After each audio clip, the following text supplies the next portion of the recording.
12મી જૂનનો એ દિવસ જ્યારે air ઇન્ડિયાનું plane AI-171 અમદાવાદથી લંડનના ગેટવિક ખાતે જઈ રહ્યું હતું.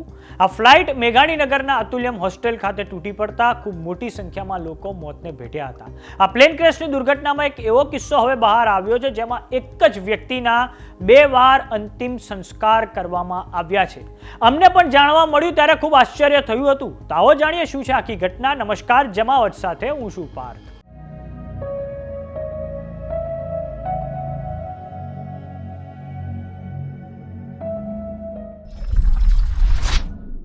એર ઇન્ડિયાનું વિમાન AI-171 જે અમદાવાદ એરપોર્ટથી લંડનના ગેટવિક તરફ જઈ રહ્યું હતું. આ વિમાન મેઘાણીનગરમાં આવેલી અતુલ્યમ હોસ્ટેલ પર પડતા ખૂબ મોટી સંખ્યામાં લોકો મોતને ભેટ્યા હતા. આ દુર્ઘટનામાં પૂર્વ મુખ્યમંત્રી વિજય રૂપાણીનું પણ અવસાન થયું છે. આ પ્લેન ક્રેશની દુર્ઘટના એટલી ગંભીર હતી કે મૃતદેહોની ઓળખ DNAની મદદથી કરવામાં આવી હતી. તો આ સમગ્ર ઘટનામાં એક એવો કિસ્સો સામે આવ્યો છે જેમાં એક મૃતકના અંતિમ સંસ્કાર 2 વાર કરવામાં આવ્યા છે. તો વાત છે કચ્છના ભુજ તાલુકાના દહીસર ગામના રહેવાસી જેમનું નામ છે અનિલ ખીમાણી, ઉંમર છે 32. તેઓ પણ 12મી જૂનને આ એર ઇન્ડિયાની ફ્લાઇટમાં બેઠા હતા.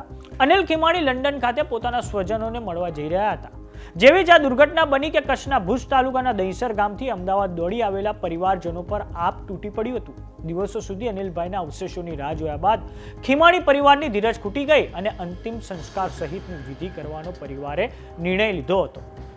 મૃતક અનિલ ખીમાણીના પરિવારે ગત 26 જૂનના રોજ ભારે હૈયે પાર્થિવ દેહ કે અવશેષો વિના જ પ્રતિકાત્મક રીતે અંતિમ ક્રિયા કરવાનો નિર્ણય લીધો. દહીસર ગામમાં પ્રતિક સ્મશાન યાત્રા યોજાઈ અને ગામના સ્મશાનમાં જઈને અનિલ ખીમાણીની અંતિમ વિધિ કરવામાં આવી હતી.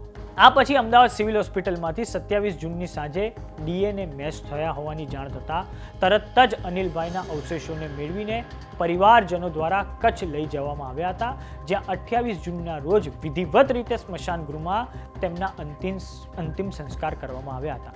આમ અનિલ ખીમાણીની 2 વાર અંતિમ ક્રિયા થઈ છે. તો હવે જાણીએ કે અનિલ ખીમાણીના મૃતદેહની ઓળખમાં કેમ વાર થઈ હતી. તો આ પાછળનું કારણ એ બહાર આવ્યું છે કે પ્લેન ક્રેશની દુર્ઘટના પછી તંત્રે સૌપ્રથમ પ્રાથમિકતા તો મૃતદેહ અને અવશેષો શોધવાને આપી હતી.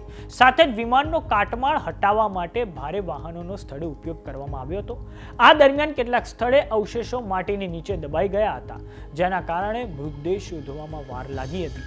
25 જૂનના રોજ હાથ પગના કેટલાક હાડકાં તેમજ છાતીના ભાગના અવશેષો સ્થળ પરથી મળી આવતા તેમાંથી DNA સેમ્પલ લેવાયું અને DNA મેચિંગ માટે મોકલી આપવામાં આવ્યું હતું. આ પછી તેના આધારે અનિલ ખીમાણી મૃત્યુ પામ્યા હોવાની પુષ્ટિ મળી હતી અને આ પછી ફરી અનિલ ખીમાણીના બીજી વાર અંતિમ સંસ્કાર કરવામાં આવ્યા હતા.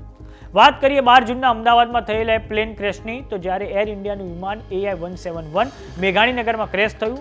એર ઇન્ડિયાની વિમાન દુર્ઘટનામાં અનેક લોકોના મોત થયા છે. વિમાનમાં સવાર 230 મુસાફરોમાં 217 પુખ્ત વયના, 11 બાળકો અને 2 શિશુઓનો સમાવેશ થાય છે. આમાં 169 ભારતીય નાગરિકો, 53 બ્રિટિશ, 7 પોર્ટુગીઝ અને 1 કેનેડિયન નાગરિકનો સમાવેશ થાય છે. આ અકસ્માતમાં 241 લોકોની સાથે વિમાનના 12 ક્રૂ સદસ્યોનું પણ મોત થયું છે. ફક્ત એક જ વ્યક્તિ બચી ગયા છે. મેડિકલ હોસ્ટેલ અને નજીકના વિસ્તારોમાં હાજર અન્ય લોકોનું પણ મોત થયું છે.